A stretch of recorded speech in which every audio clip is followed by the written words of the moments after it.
जय हिंद दोस्तों। आज हम क्लास 10 सोशल साइंस का सेट 1 2023 का मॉडल क्वेश्चन पेपर ऑब्जेक्टिव का जितना भी क्वेश्चन है वो मैं आज स्टेप बाय स्टेप बताने वाला हूं। इससे पहले हमारे चैनल पर नए हो तो चैनल को सब्सक्राइब कर लें, क्योंकि जैक से रिलेटेड या फिर कोई भी इंडिया या जैक की तरफ से कोई भी वैकेंसी अगर निकलता है तो मैं सबसे पहले आपके लिए लेकर आता हूं। तो चलिए वीडियो को शुरू करते हैं। तो आप देख सकते हैं दोस्तों, ये क्लास 10 का है, ये सोशल साइंस का ये मॉडल पेपर है। सेट 1 का है ये मॉडल पेपर, जो कि मैं आपको स्टेप बाय स्टेप इसका बताने वाला हूँ। तो चलिए देखते हैं सबसे पहला क्वेश्चन हमारा क्या है। तो सबसे पहला जो क्वेश्चन है हमारा वो है, राष्ट्रवाद में एक निहित भौगोलिक क्षेत्र में रहने वाली जनता इनमें से किसकी द्वारा जुड़ी होती है। तो 1 नंबर का जो आपका राइट आंसर हो जाएगा वो हो जाएगा समान संस्कृति और समान इतिहास और भाषा और लोक परंपरा। तो इसका जो राइट आंसर हो जाएगा ऑप्शन नंबर डी, इनमें से सभी इसका राइट आंसर हो जाएगा। अब बात करते हैं क्वेश्चन नंबर 2 की। क्वेश्चन नंबर 2 है आपका, जर्मनी की एकीकरण में प्रमुख भूमिका निभाने वाले बिस्मार्क कहाँ के चांसलर थे। तो 2 नंबर का जो आपका राइट आंसर हो जाएगा वो हो जाएगा ऑप्शन नंबर सी, प्रसा इसका राइट आंसर हो जाएगा। अब बात करते हैं क्वेश्चन नंबर 3 की। क्वेश्चन नंबर 3 है आपका, सरदार वल्लभ भाई पटेल ने किस किसान आंदोलन का नेतृत्व किया था। तो सरदार वल्लभ भाई पटेल ने किस किस आंदोलन का नेतृत्व किया था। तो 3 नंबर का जो आपका राइट आंसर हो जाएगा वो हो जाएगा ऑप्शन नंबर ई, बरदौली आंदोलन का सरदार भाई पटेल ने आंदोलन किया था। अब बात करते हैं क्वेश्चन नंबर 4 की। क्वेश्चन नंबर 4 है आपका, साइमन कमीशन भारत क्यों आया था। तो साइमन कमीशन भारत क्यों आया था, तो इसका 4 नंबर का जो आपका राइट आंसर हो जाएगा वो ऑप्शन नंबर ए हो जाएगा, भारत में संवैधानिक व्यवस्था की कार्यशैली का अध्ययन करने के लिए। भारत में संवैधानिक व्यवस्था की कार्यशैली का अध्ययन करने के लिए वो साइमन कमीशन भारत आया था। अब बात करते हैं क्वेश्चन नंबर 5 की। क्वेश्चन नंबर 5 है हमारा, प्राचीन काल में किस स्थल मार्ग से एशिया और यूरोप का व्यापार होता था।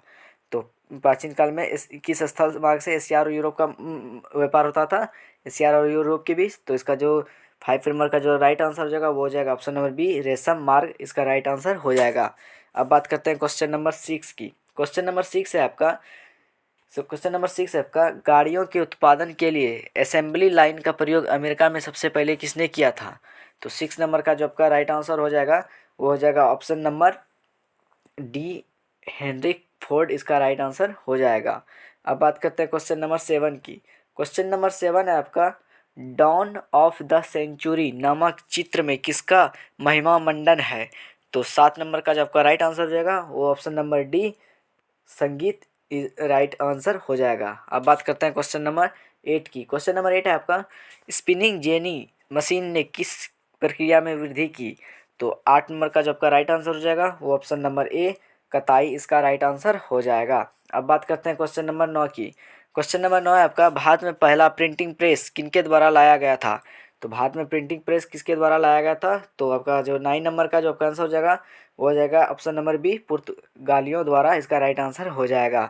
अगर आपका जैक से रिलेटेड सेट 2 या फिर 3 या 4 या 5 जितना भी सेट आता है सभी विषय का मैं बारीकी से मैं स्टेप बाय स्टेप मैं आपको सॉल्यूशन करवाने वाला हूं, तो आप इस चैनल को सब्सक्राइब करके रख सकते हैं। तो चलिए अब बात करते हैं क्वेश्चन नंबर 10 की। क्वेश्चन नंबर 10 है आपका, गैली क्या है। तो गैली जो आपका राइट आंसर हो जाएगा 10 का वो हो जाएगा ऑप्शन नंबर ए, धातुई फ्रेम इसका राइट आंसर हो जाएगा। अब बात करते हैं क्वेश्चन नंबर 11 की। क्वेश्चन नंबर 11 है आपका, यदि सरकार के विभिन्न अंगों विधायिका, कार्यपालिका और न्यायपालिका के बीच सत्ता का बंटवारा रहता है तो उसे सत्ता का डॉट डॉट वितरण कहा जाता है। तो विधायिका, कार्यपालिका और न्यायपालिका के बीच जो सत्ता का बंटवारा था उसे क्या कहते हैं। तो 11 नंबर का जो आपका राइट आंसर हो जाएगा वो हो जाएगा ऑप्शन नंबर ए, क्षैतिज कहा जाता है। अब बात करते हैं क्वेश्चन नंबर 12 की। क्वेश्चन नंबर 12 है आपका, भारतीय संघ में इस समय है। तो भारतीय संघ में कितने राज्य हैं और कितने संघ शासित प्रदेश हैं। तो आप इसका सही आंसर कमेंट बॉक्स में हमें ज़रूर बताइएगा। तो कितने राज्य हैं भारत में और कितने संघ शासित प्रदेश हैं, यूटी प्रदेश। अब बात करते हैं क्वेश्चन नंबर 13 की। क्वेश्चन नंबर 13 है आपका, मेक्सिको ओलंपिक की कहानी किस आंदोलन से संबंधित है। तो मेक्सिको ओलंपिक की कहानी किस आंदोलन से संबंधित है। तो 13 नंबर का जो आपका राइट आंसर हो जाएगा वो हो जाएगा ऑप्शन नंबर ए, अश्वेत शक्ति आंदोलन इसका राइट आंसर हो जाएगा। अब बात करते हैं क्वेश्चन नंबर 14 की। क्वेश्चन नंबर 14 है आपका, संविधान की किस अनुच्छेद द्वारा अस्पृश्यता को समाप्त कर दिया गया है? तो इसका जो संविधान का अस्पृश्यता का अंत था वो अनुच्छेद 17, यानी ऑप्शन नंबर डी इसका राइट आंसर हो जाएगा। अब बात करते हैं क्वेश्चन नंबर 15 की। क्वेश्चन नंबर 15 है आपका, बामसेफ निम्न में से किसका संगठन है? तो बामसेफ किसका संगठन है? तो 15 नंबर का जो आपका राइट आंसर हो जाएगा वो ऑप्शन नंबर बी सरकारी कर्मचारियों का इसका राइट आंसर हो जाएगा। अब बात करते हैं क्वेश्चन नंबर 16 की। क्वेश्चन नंबर 16 है आपका, भारत में राजनीतिक दलों को मान्यता कौन देता है? तो राजनीतिक दलों को मान्यता कौन देता है? तो 16 नंबर का जो आपका राइट आंसर हो जाएगा वो ऑप्शन नंबर डी चुनाव आयोग इसका राइट आंसर हो जाएगा। अब बात करते हैं क्वेश्चन नंबर 17 की। क्वेश्चन नंबर 17 है आपका, लोकतांत्रिक सरकार होती है? तो 17 नंबर का जो आपका राइट आंसर हो जाएगा वो ऑप्शन नंबर डी उपरोक्त सभी, यानी उत्तरदायी सरकार, जिम्मेदार सरकार और वैध सरकार, इसका तीनों आपका ऑप्शन हो जाएगा। अब बात करते हैं क्वेश्चन नंबर 18 की। क्वेश्चन नंबर 18 है आपका, लोगों को राजनीतिक सुधार लागू करने में और सशक्त बनाने वाला कौन सा अधिनियम श्रेष्ठतम है? तो 18 नंबर का जो आपका राइट आंसर हो जाएगा वो ऑप्शन नंबर ए सूचना का अधिकार इसका राइट आंसर हो जाएगा। अब बात है क्वेश्चन नंबर 19 की। क्वेश्चन नंबर 19 है आपका, निम्न में से किस राजनीतिक संस्था में महिलाओं के लिए सीटें आरक्षित है? तो 19 नंबर का जो आपका राइट आंसर हो जाएगा वो ऑप्शन नंबर सी पंचायती राज इसका राइट आंसर हो जाएगा। अब बात करते हैं क्वेश्चन नंबर 20 की। क्वेश्चन नंबर 20 है आपका, नर्मदा बचाओ आंदोलन का नेतृत्व किसने किया था? तो नर्मदा बचाओ आंदोलन का नेतृत्व किसने किया था? तो आपका जो 20 नंबर का जो राइट आंसर हो जाएगा वो ऑप्शन नंबर बी मेधा पाटेकर हो जाएगा। अब बात करते हैं क्वेश्चन नंबर 21 की।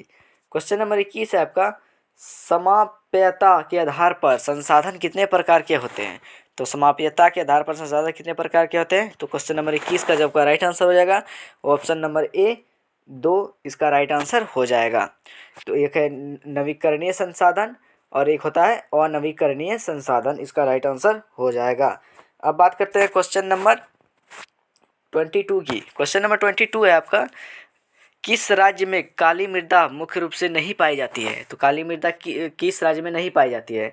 तो जो आपका जो 22 का जो आपका राइट आंसर हो जाएगा वो ऑप्शन नंबर डी राजस्थान में काली मृदा नहीं पाई जाती है, इसका राइट आंसर हो जाएगा। अब बात करते हैं क्वेश्चन नंबर 23 की। क्वेश्चन नंबर 23 है आपका, भारत में जैव विविधता को कम करने वाले कारक कौन कौन हैं? तो भारत में जैव विविधता को कम करने वाले कौन कौन कारक हैं? तो 23 का जो राइट आंसर हो जाएगा ऑप्शन नंबर डी उपरोक्त सभी, इसका राइट आंसर हो जाएगा। अब बात करते हैं क्वेश्चन नंबर 24 की। क्वेश्चन नंबर 24 है आपका, बहुउद्देशीय परियोजना का कौन सा लाभ है, यानी डैम का क्या लाभ है? तो 24 नंबर का जो आपका राइट आंसर हो जाएगा वो है बाढ़ पर नियंत्रण हो सकता है, सिंचाई की सुविधा, जल विद्युत उत्पादन, ये आपका सभी आंसर हो जाएगा ऑप्शन नंबर डी। अब बात करते हैं क्वेश्चन नंबर 25 की। 25 है आपका, चाय कॉफ़ी रबर गन्ना केला आदि किस तरह की फसलें हैं? तो ये जो आपका जो 25 नंबर का जो आपका राइट आंसर हो जाएगा वो ऑप्शन नंबर सी रोपण फसलें इसका राइट आंसर हो जाएगा। अब बात करते हैं क्वेश्चन नंबर 26 की। क्वेश्चन नंबर 26 है आपका, भारत में धान की खेती मुख्य रूप से किस फसल ऋतु में की जाती है? तो 26 का जो आपका राइट आंसर हो जाएगा ऑप्शन नंबर ए खरीफ आपका राइट आंसर हो जाएगा। अब बात करते हैं क्वेश्चन नंबर 27 की। क्वेश्चन नंबर 27 है आपका, निम्नलिखित कोयले की खानों में से कौन झारखंड राज्य में है? तो 27 का जो आपका राइट आंसर हो जाएगा ऑप्शन नंबर बी बोकारो इसका राइट आंसर हो जाएगा। अब बात करते हैं क्वेश्चन नंबर 28 की। क्वेश्चन नंबर 28 है आपका, निम्नलिखित में से कौन एक आधारभूत उद्योग है? तो आधारभूत उद्योग कौन सा है? तो 28 नंबर का जो आपका राइट आंसर हो जाएगा वो हो जाएगा लोहा इस्पात उद्योग, इसका राइट आंसर हो जाएगा। अब बात करते हैं क्वेश्चन नंबर 29 की। क्वेश्चन नंबर 29 है आपका, कारखानों द्वारा निष्कासित 1 लीटर अपशिष्ट से लगभग कितना गुना जल दूषित होता है?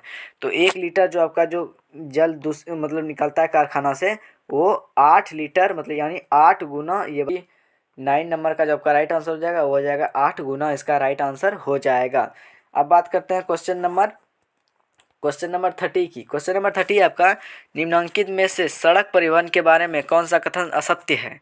तो 30 नंबर का जो आपका राइट आंसर हो जाएगा वो ऑप्शन नंबर सी सड़क परिवहन अन्य परिवहन के साधनों के लिए कड़ी कार्य का कार्य करता है। अब बात करते हैं क्वेश्चन नंबर 31 की। क्वेश्चन नंबर 31 है आपका, मानव विकास रिपोर्ट देशों में कुल कितना देशों की तुलना किस आधार पर करती है? तो 31 नंबर का जो आपका राइट आंसर हो जाएगा ऑप्शन नंबर डी, स्वास्थ्य, शिक्षा और प्रति व्यक्ति आय, इसका जो तीनों हो जाएगा राइट आंसर हो जाएगा। ऑप्शन नंबर डी इसका राइट आंसर 31 का हो जाएगा। अब बात करते हैं क्वेश्चन नंबर 32 की। क्वेश्चन नंबर 32 है आपका, इनमें से कौन भावी पीढ़ी के कल्याण को परिभाषित करता है? तो 32 का जो आपका राइट आंसर हो जाएगा वो ऑप्शन नंबर सी, धारणीय विकास, इसका राइट आंसर हो जाएगा। अब बात करते हैं क्वेश्चन नंबर 33 की। क्वेश्चन नंबर 33 आपका, सलमा एक सरकारी अस्पताल में नर्स का कार्य करती है। सलमा किस क्षेत्र की गतिविधि में संलग्न है? तो इसका जो राइट आंसर हो जाएगा वो हो जाएगा डी, संगठित क्षेत्र में, आपका इसका राइट आंसर हो जाएगा क्वेश्चन नंबर 33 का। अब बात करते हैं क्वेश्चन नंबर 34 का। तो चलिए देखते हैं क्या है कुछ क्वेश्चन नंबर 34। क्वेश्चन नंबर 34 है आपका, सेवा क्षेत्र में इनमें से किस तरह की गतिविधियां शामिल है? तो 34 नंबर का जो आपका राइट आंसर हो जाएगा वो ऑप्शन नंबर सी, परिवहन, संचार और बैंकिंग, इसका राइट आंसर हो जाएगा। अब बात करते हैं क्वेश्चन नंबर 35 की। क्वेश्चन नंबर 35 है आपका, निम्न में से कौन वस्तु विनिमय का उदाहरण है? तो कौन इसमें विस्तृत विनिमय, विनिमय मतलब आदान प्रदान, एक दूसरे को आदान प्रदान, विनिमय का मतलब यही होता है। तो इसका जो राइट आंसर हो जाएगा, एक गाय के बदले 5 बकरी का सौदा। अगर हम किसी से एक सामान के बदले दूसरे सामान आदान प्रदान करते हैं तो उसी को बोला जाता है विनिमय। अब बात करते हैं क्वेश्चन नंबर, इसका जो राइट आंसर हो जाएगा ए, 35 का ए नंबर हो जाएगा। अब बात करते हैं क्वेश्चन नंबर 36 की। क्वेश्चन नंबर 36 है आपका, व्यापारिक बैंक के का क्या कार्य है? तो व्यापारिक बैंक का क्या कार्य है? तो 36 नंबर का आपका राइट आंसर हो जाएगा, ये हो जाएगा साख निर्माण करना, ऋण देना और जमा स्वीकार करना। तो इनमें से सभी इसका राइट आंसर हो जाएगा। अब बात करते हैं क्वेश्चन नंबर 37 की। क्वेश्चन नंबर 37 है आपका, बहुराष्ट्रीय कंपनियों का डॉट डॉट देशों में उत्पादन पर नियंत्रण होता है। तो 37 का जो आपका राइट आंसर हो जाएगा वो हो जाएगा ऑप्शन नंबर सी, एक से अधिक, इसका राइट आंसर हो जाएगा। अब बात करते हैं क्वेश्चन नंबर 38 की। क्वेश्चन नंबर 38 है आपका, फोर्ड मोटर किस देश की कंपनी है? तो फोर्ड मोटर किस देश की कंपनी है? तो 38 का जो राइट आंसर हो जाएगा वो सी, अमेरिका हो जाएगा इसका राइट आंसर। अब बात करते हैं क्वेश्चन नंबर 39 की। क्वेश्चन नंबर 39 है आपका, हॉलमार्क किस प्रकार की वस्तुओं की गुणवत्ता का प्रमाणिक चिन्ह है? तो 39 का जो आपका राइट आंसर हो जाएगा वो हो जाएगा आभूषण, यानी बोलते हैं हम कि हॉलमार्क देख के लेना बढ़िया कंपनी, वो आभूषण का होता है। अब बात करते हैं क्वेश्चन नंबर 40 की, जो कि आपका लास्ट है। क्वेश्चन नंबर 40 आपका, राष्ट्रीय उपभोक्ता दिवस किस तिथि को मनाया जाता है? तो राष्ट्रीय उपभोक्ता दिवस किस तिथि को मनाया जाता है? आप इसका आंसर आप हमें कमेंट करके ज़रूर बताइएगा कि राष्ट्रीय उपभोक्ता दिवस किस तिथि को मनाया जाता है। तो चलिए दोस्तों, आज की वीडियो में बस इतना ही रखते हैं। इसी तरह का वीडियो मैं हमेशा लेकर ही आता ही रहता हूँ, तो आप इस चैनल को सब्सक्राइब करके रख सकते हैं। तो चलिए दोस्तों, जय हिंद।